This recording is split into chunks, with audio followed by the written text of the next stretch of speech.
having successfully read the Quran cover to cover.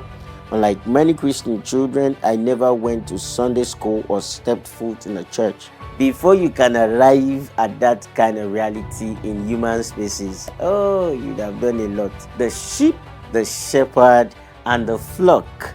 At this point, something that would change your life forever started by following some friends like a sheep.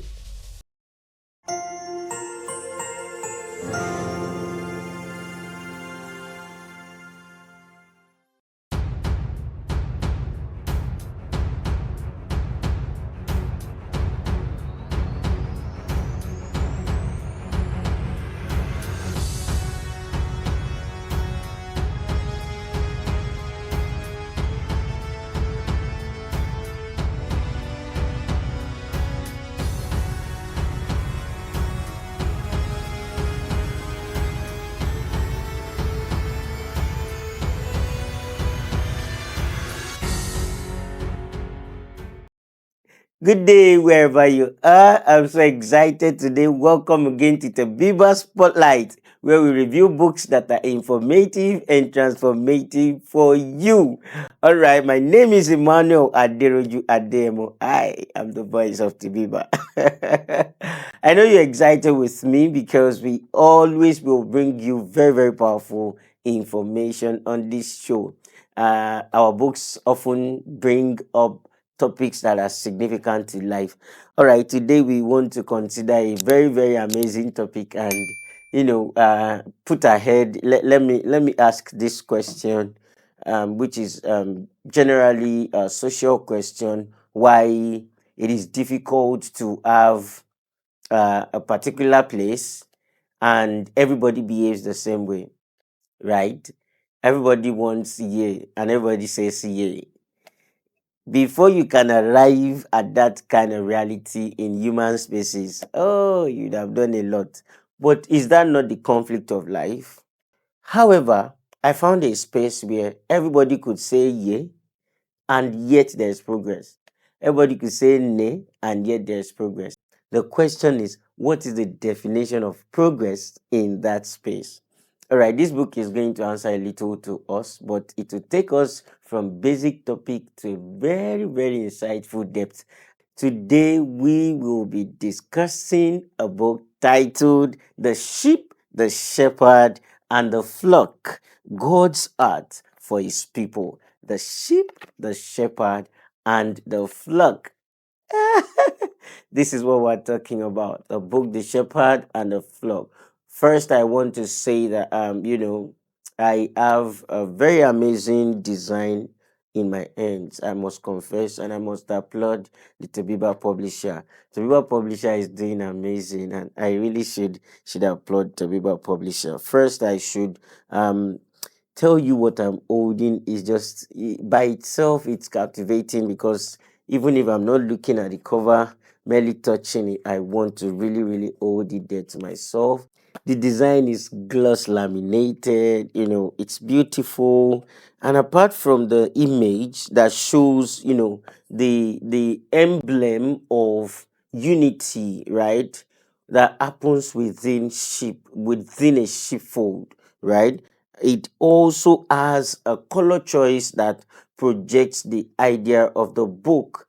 It is not loud, it is not lousy, it is just mature, it is just for that person, that nerd that you are, or that person that wants to see colors. You come here and it captures your attention, right? Every touch on this book is just intentionally designed, and I'm so impressed by Tabiba Publishers. All right, so it's not just a topic standing alone or away from the book.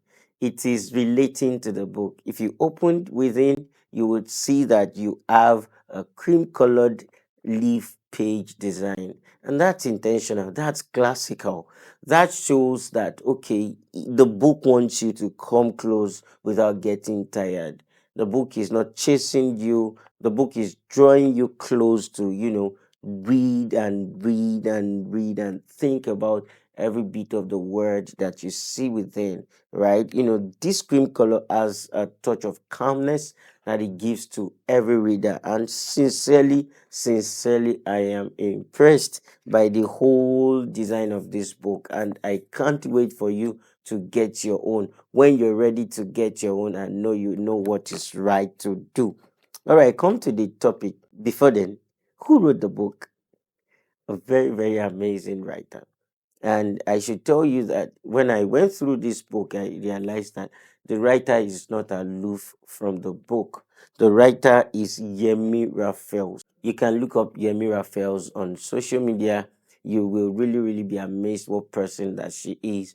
Yemi Rafaels primarily grew up as a Muslim from an Islamic background, but practically found an encounter with Jesus, and she finds the depth in communion with the master, and so she is able to distill the metaphor of the sheep and the shepherd following Jesus wholly. She has served in many spaces within the Christendom. She has served under Christian organizations as a prayer leader, as a worker within the children's spaces in the church. She has taken her time to teach preteens, and this is someone who is passionate about relationship with God.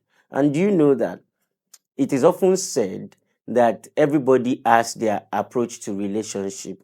But may I confess to you, my friend, if you don't have relationship with God, you can't have good relationship with man. Sincerely. Because if you don't have good relationship with God, you will find different versions of human behavior. How do you approach them? You just keep getting angry, keep getting disappointed. So who do you run to? But when you meet humanity in its different beautiful and terrible shades or shapes, then you have someone to run to give you insights to it and say, okay, learn from this. Okay, this is love. Okay, this is this. Okay, this is disappointment. It is part of life. Come back to this book, The Sheep, the Shepherd, and the Flock. So back to the question I asked, why is it possible in a society where everybody says yay and there is progress? Of course, it is possible.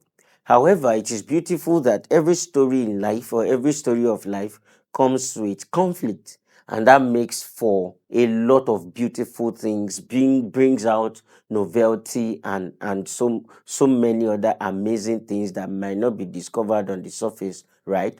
However, have you asked yourself, what is the definition of progress where you have part time? You are progressing when exactly progress makes sense in that place that you are at.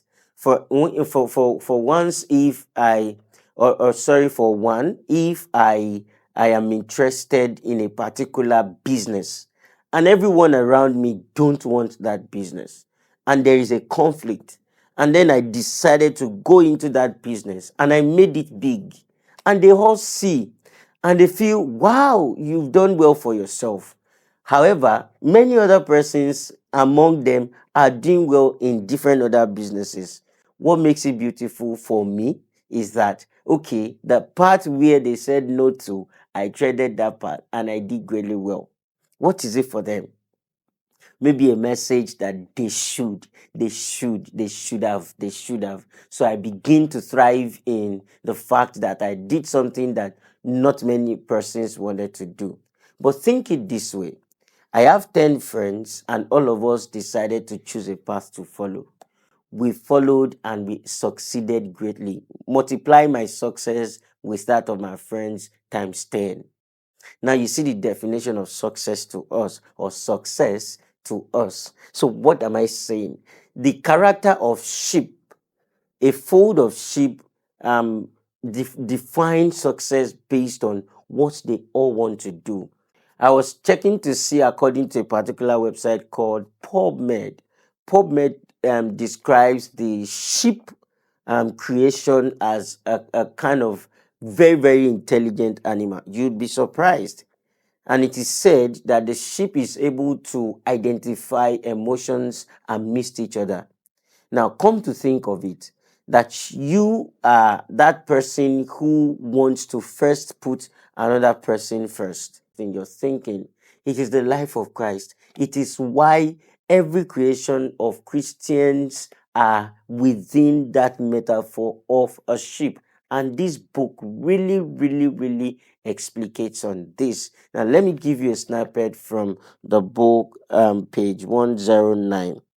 And it is where this writer is able to bring a personal insight into the stories, into the instructive words, into the lessons, into the teachings, into the very, very, very beautiful images that she's able to build within the book. Now, see, I was hunt among the other sheep, not only because I was not born a Jew, but because I was born into a Muslim home. My childhood was steeped in Islamic traditions. I attended the mosque regularly, learned to recite the Quran, and eventually graduated from Arabic school, a milestone known as Walimat. Having successfully read the Quran cover to cover, unlike many Christian children, I never went to Sunday school or stepped foot in a church. The first time I stepped into a church was as a teenager. I went with my friends for fun. It wasn't until I was about 21 years old that I encountered the Lord, and my life changed forever. At this point, something that would change your life forever started by following some friends like a sheep. And basically, she found the salience of following, understanding things that are deep but come very, very simple, come on the surface, come in a way that don't even call the cloud or even call for thunder or wind. What am I saying? This book is able to bring you close to the essentiality within little, little things. And this is what makes up for, Christian life at many, many, instances that Jesus gives us as sheep in his fold. So, right, you are that sheep that should hear the voice of the master and follow. But how? Pick up this book and start reading.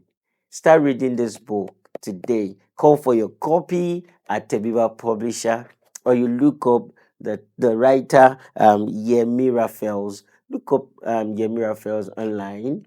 Call for a copy for yourself. Start reading. You can check on Facebook. You can check on website for e-copies to get your own. You can call for hard copies, and then you would really, really be happy you did. But I'm telling you, this that I am holding in my hands, you don't want to drop it until you're done reading till the last cover.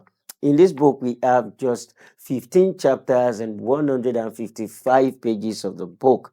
Beautiful writing all through, beautiful inside designs all through, and amazing how you have images representing or showing emblem of the theme that is being discussed in each chapter. You don't want to miss this in your journey as a sheep within the fold of Christ Jesus. All right, till I bring you another book on this show, I know you will stay inquisitive through books, getting information that will change and transform you. Thank you for being there today. My name is Emmanuel Aderoju Adeyemo. I'm the voice of Tebiba.